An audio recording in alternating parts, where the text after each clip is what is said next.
Good morning. Welcome to today's edition of the Coal Scene. I'm Chris Hamilton, and I'll be your host for the next half hour's program. Joining me in the studio today is Mr. Bill Rainey, President of the West Virginia Coal Association, and we're going to be talking about the things that are going on within the industry. We'll ask Bill to give us a current up-to-date review of some of the regulatory developments and production employment trends, and we'll just see where this show takes us. Bill, thanks so much for coming by the studio to fill us in on what's going on within Appreciate the being industry. here, Chris, as always. Why don't we start with just a glimpse or a snapshot of what's going on within the coal industry? Seems like there's a lot still being written about it. It appears to be on somewhat of a downward trend. Fill us in. Well, there's a lot of attention, as you well know, to the coal industry from a national perspective as well as here at the state. And the national perspective seems to be negative. EPA has proposed rules for new power plants, new coal-burning power plants or new power plants, and been very punitive to any new coal-fired plants. And that has caused a continuing uncertainty. Our production here in the state is off perhaps, depending upon what your frame of reference is, but they're saying we may annualize out to about 110 to 112 million tons this year, where we did 129 million last year. So production's down, employment's down. We've lost about 3,500 coal miners in the last year and a half. And it's all because of this market. It's because of the uncertainty that's been created by literally EPA, the national EPA. And they're forcing coal burning utilities from a thermal coal standpoint to do things that are physically, technologically impossible. And then when that uncertainty is created, then they say, well, maybe there's a better way we do this. So we see a lot of older power plants coming offline. For instance, here in West Virginia, 6 of them are going to close over the next 18 to 24 months. And they're smaller plants, but nevertheless they're being closed. And so that's a concern. The employment's a concern. The severance taxes, because price is not what it was at least a year ago, and that affects the severance tax receipts. So I think people at the State House are concerned as well, and that what they want to do and what we want to do is bolster up the production so we can get the employment back up, get the production back up, and thereby the state tax receipts can continue without any diminution of services from the state. Boy, there was a lot in that. Yeah, there was. Yeah, I'm sorry. There's just so much going on, and you can almost take each and every point that you raise and examine it for endless periods of time. I'm struck, first of all, and I know you track these things, but over the past 3 years, it seems like we went through a phase of not being able to get mining permits. The economy was very sluggish. Then we, as the industry went forward, started dealing with a lot of new regulations and requirements, and then all of a sudden you have a set of rules which all but guarantee that there won't be any future coal burning plants built here in the state, or maybe nowhere else for that matter. Right. And all of that is that circle of uncertainty that is out there, and the economy, I think, is still in very deep recession, perhaps, is the best way to describe it. Not being an economist, don't know exactly what label to put on it. But you hear about the stock market and it's reaching record highs, but yet the demand for electricity is not there as you would think it would be, which I think is reflective of the fact that we've lost a huge amount of our manufacturing sector, not only in West Virginia, but here across the country. And that's who uses the power. We as an industry are perhaps the largest user of electricity in this state as a sector, whereas it used to be manufacturing. We made metals, and you look at Ravenswood and you look at those. We've had a couple of positive announcements here in the last couple of weeks. Governor Tomlin just last week announced a new development in Ravenswood that's going to take coal and make coke out of it. And they have facilities, this particular company has facilities in Gary, Indiana, as well as India. So it's proven technology. It's being used commercially. So we're excited about them using 1 to 2 million tons of coal, West Virginia coal, metallurgical coal, in Jackson County. And Jackson County, of course, doesn't have any coal, but it'll be good for those metallurgical mines to have that market. So anything like that is a very, very positive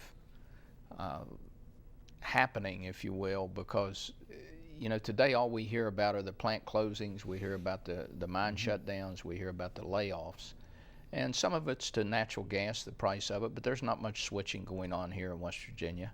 It's occurring in other places, and it's taking that market. So, we encourage as much natural gas to be used as possible in the residential areas. We think they're commercial. They've announced the cracker in Wood County that hopefully will come to develop. So we keep our fingers crossed, and we still have the best coal miners and the best coal in the world. So those are absolute natural advantages that we have.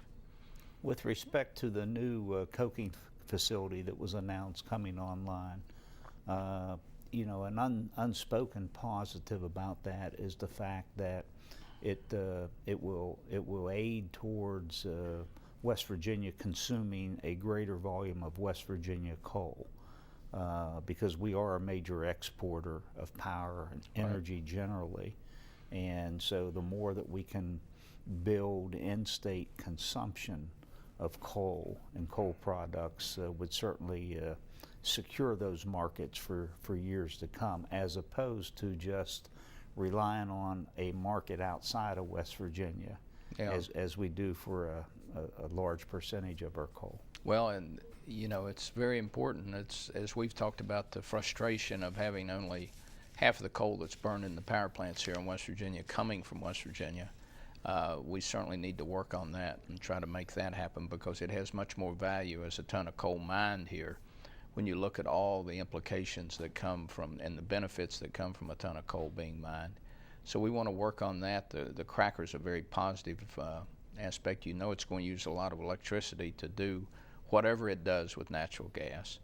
And there's a lot of positive things going on, and the state can take the EPA proposals that are anticipated in June, and we've got to be sure we preserve what we have through the air quality program. It's according to Jeff Airhold, it's 83% compliant with everything, and we are told that we're about 20% below CO2 levels of 2005. So there's a lot of positive things going on. We just need to preserve that here and make sure people understand we're an energy state. The other thing that occurred to me when you were making the point about the revenues being down and taxes, we were sitting here about a year ago talking about the unprecedented level of severance taxes that had been collected by the state treasury and tax department. I think those taxes topped $500 million that came from severance alone last fiscal year. And then fast forward to today, we're headed towards what appears to be a true budget crisis because severance are off and total taxes over or approximately $100 million. That's what the numbers indicate. That's a function of price, and it's a function of demand, and it's a complicated formula. But Mark Muko is very good at estimating what it is. He's estimated it to be less than what it was last fiscal year, and we've got to the state's taking steps to make sure that the two finance chairmen I know are concerned about what they're going to do with the budget and how they're going to make everything fit. And a huge component of that is the coal severance tax. So the 27 counties that don't produce coal are worried about it because they get a substantial amount of money from those 28 counties that do produce coal. I hear also out there a lot of, just rumor and talk around town that, coal's down a little bit, but gas is up. So maybe there's a trade-off there, and it's certainly good that we have increase in gas, as you indicate, because we are an energy state. But if I'm not mistaken, Mark Muko indicated or was talking before one of the legislative committees, said something like, and I'm going to paraphrase Mark, I can't remember precisely what he said, but it was on the order of it takes a 60 or 70% increase in gas production to offset a 10% decrease in coal production from a taxation standpoint. I remember Mark talking about that, and I don't recall the specific numbers. I think you're close to those, but the formula gets to be complicated. It's a function of price, volume, and selfishly, we're with the Coal Association, and we want to mine coal as much of it as we can and get as good a price as we possibly can for it. So we're hopeful that a lot of these frustrating things that no one seems to be recognizing at the national level, the fact that our CO2 emissions are down substantially. No one ever talks about that. And we need to increase the demand, which is occurring with the announcements that the governor's made the last couple of weeks. So it's all inside West Virginia, but we depend on an awful lot of people outside West Virginia to buy our coal and buy our electricity. And we're hopeful it's going to continue to be very reasonable, very low cost. I just read the other day, Chris, that the price of residential electricity or retail electricity is at record levels. It's at like 13.5 cents a kilowatt hour, which is substantially greater than what our people are paying here in West Virginia. And it's just such a huge benefit when you look at the power prices, the electricity prices that we pay here. So we've got to preserve that with the plants that we have. We've got to make sure that we continue to be coal-burning utilities. And hopefully everybody's pulling on the same wagon to make that happen. Good, excellent. Let's talk about the 3,500 miners that are out of work, or those jobs that have been lost. That's a tremendous amount of local spending power that's been lost from families, that's been lost from communities across southern West Virginia especially, but statewide as well. Well, it is, and it's just logical when you think about, the average coal miner, the average wage is about $68,000-69,000 a year. So, when you take that out of the community and going to the retail stores, going to the convenience stores, going to, buy things to get ready for deer hunting and all of that, then when you diminish that, then you affect the economy. You affect the economy considerably.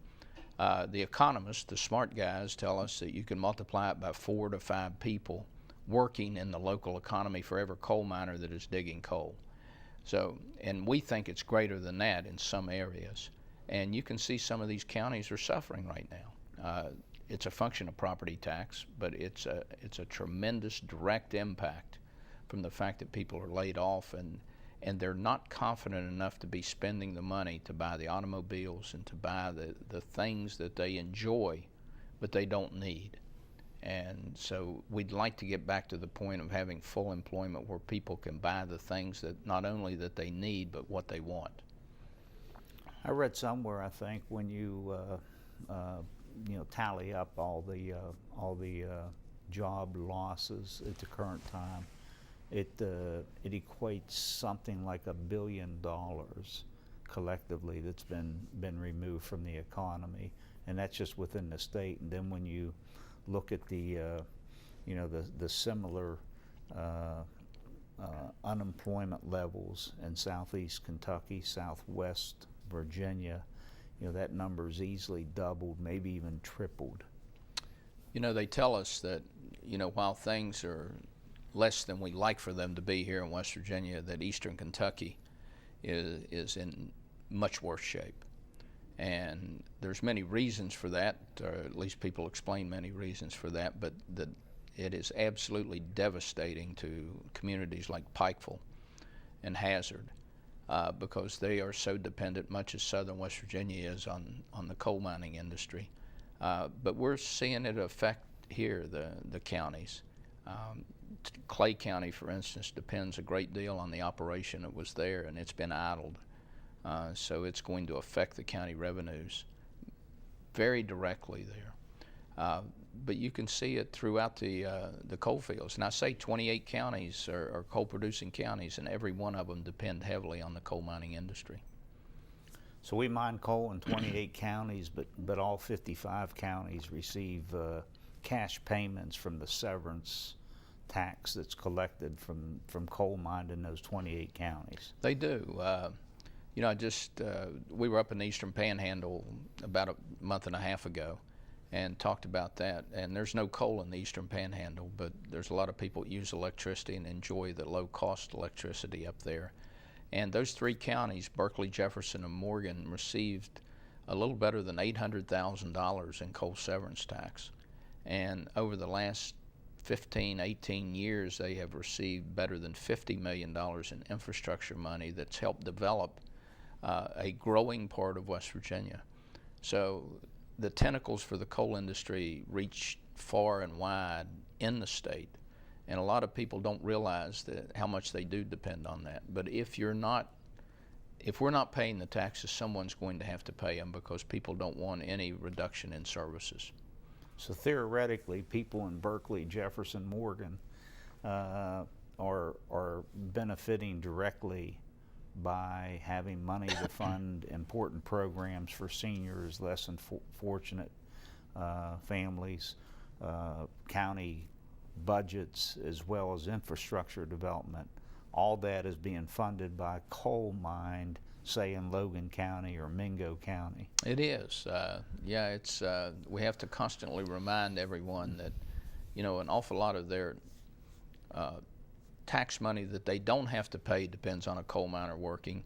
But what they really got to understand is their conveniences of life, their standard of living, the electricity that they have and enjoy is because a coal miner in West Virginia is doing what he loves to do.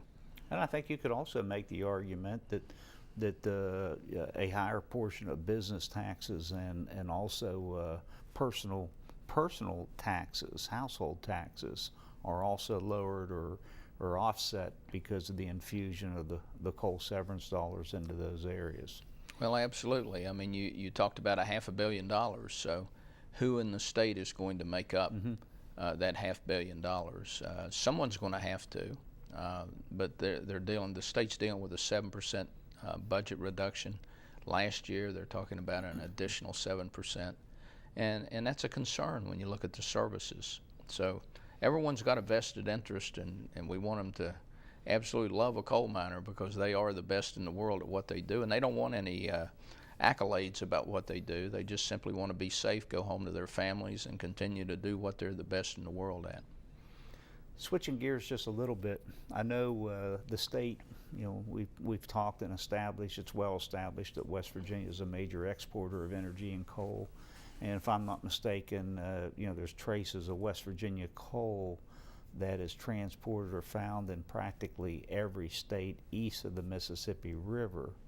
But given the austerity that we see here domestically, with mild weather, a real sluggish economy, natural gas also impacting, and EPA rules all converging to impact our productivity and consumption levels. Right. While at the same time all that's occurring, it seems like there's tremendous growth taking place elsewhere around the world with coal, particularly West Virginia coal. Well, again, one of the frustrating points, it seems that everybody else in the world wants our coal. They know how to use it. They're building power plants. They're wanting to increase their economies and build their industrial base, and they want West Virginia coal to do that. Thank goodness for that. And our export market is very robust. It's very healthy right now. We'd like for it to be healthier, but we are sending coal to, I think, 39 or 40 countries. They're making electricity out of it. They're making steel out of it. The things that they need to develop their economies, and as I say, their industrial base, and they are where we were during our industrial revolution. As America depended on West Virginia coal to build its industrial base, these countries are doing that. And thank goodness they are, because as I say, we got the best coal in the world. And way back in the old days, they used to put those scatter tags in the railroad cars that said West Virginia coal. When they unload them, there was little things that would burn without any problem, but they don't do that anymore. So you got to remind people constantly that, you know, there's a West Virginia coal miner down in McDowell County or Wyoming County doing what he loves to do, and that's send coal to China and India and other places that are trying to bring the conveniences to their people that Americans have enjoyed for a long time. Another thought triggered as you were talking about coal use around the Pacific Rim. You know, I read recently where coal is going to take over oil as the leading base fuel for electricity generation. There's also a direct correlation with the increased amount of coal that's used and consumed outside the United States, and the higher percentage of greenhouse gases that are emitted within our foreign countries. Well, they are, and the developing countries have got a different attitude about all of that because they're worried about their people, and they're worried about their people having a light bulb in their home and the conveniences, as I say, that Americans have enjoyed throughout our lifetimes. And that's what they're trying to structure. And with that comes greenhouse gases. And we've got to figure out, first of all, the technology doesn't exist that EPA wants to demand that new power plants use if you're going to burn coal. So they got to quit acting like it exists, and you just go out to the store and buy off the shelf whatever it is you need on the power plant to make it work, because it doesn't exist. Do we need to work toward that? Do we need research money? Absolutely we do, and the federal government needs to be the catalyst that brings that research about to make it happen. We're more than willing to work with EPA, with the United States Senate, with whomever it is that continues to say that we need to get online and come forward and do what is necessary to cooperate. We're willing to cooperate, but you've got to be realistic in the timetables, in the fact that technology has got to develop. It is not here today. Give us time, and we'll figure out how to do what we need to do. But let's figure out, first of all, just how much of an impact CO2 is having on climate, on global warming. That debate is still wide open, I think, and we don't want to affect our people's jobs with what somebody's opinion is.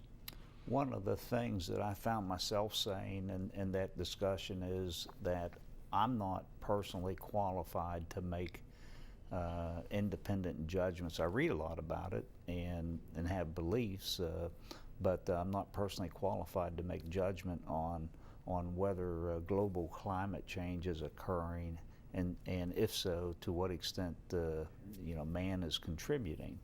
As I said, I have my ideals, but the one thing is certain, you would think it appears that with it being such a global issue, that it would really require or precipitate a global solution versus one country like ours that truly is responsible for less than 5% of the world emissions. To ratchet down its economy as we appear to be doing, while the end result's going to be really minimal in terms of the net effect that action will have on global climate emissions.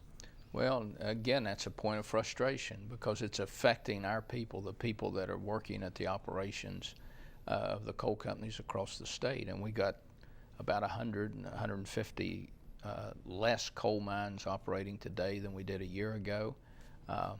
And so when you think about the impact that these people's opinions have on their livelihood and their willingness and wanting to stay here in West Virginia and do what they're so very good at, and that's mine West Virginia coal, someone in Washington is making a decision based upon an opinion that has no more factual data than you do, Chris. And that is so very, very disturbing and frustrating. No doubt. I know you get good support from the executive and the legislative branch of government here. They seem to have really rallied around the coal industry. But there's a lot of challenges remaining as well when you look at our diminished reserve base and some of the higher costs issues associated with mining those reserves today. you know, it seems like the plan going forward ought to be to how to best position West Virginia to retain its current position as a world leader in coal production and marketing. Well, we want to do that, and of course, as you know, you were instrumental in everyone. We have a very successful coal caucus in the House of Delegates, and they're very, very focused on what they need to do to preserve and sustain West Virginia coal production. Senator Kirkendall and Senator Stallings and others in the Senate are equally focused on that. So there is a lot of positive attention along that line to things that we can do, because we need 110 to 120 million tons of production every year at a good price in order to make our contribution to sustain the services that the state provides.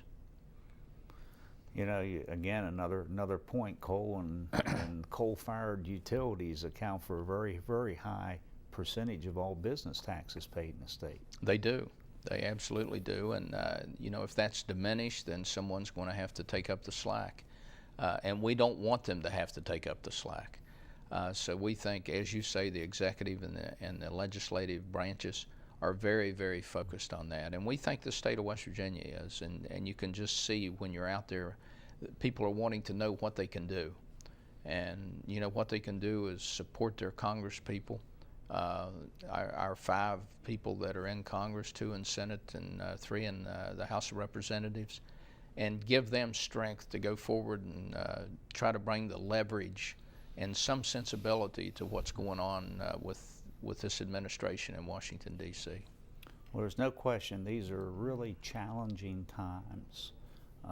The industry's always had you know, serious challenges that it's confronted. But it appears that those that you're looking at today are very serious and significant. You know, they are, and we've always been able to successfully challenge any kind of obstacle that we have.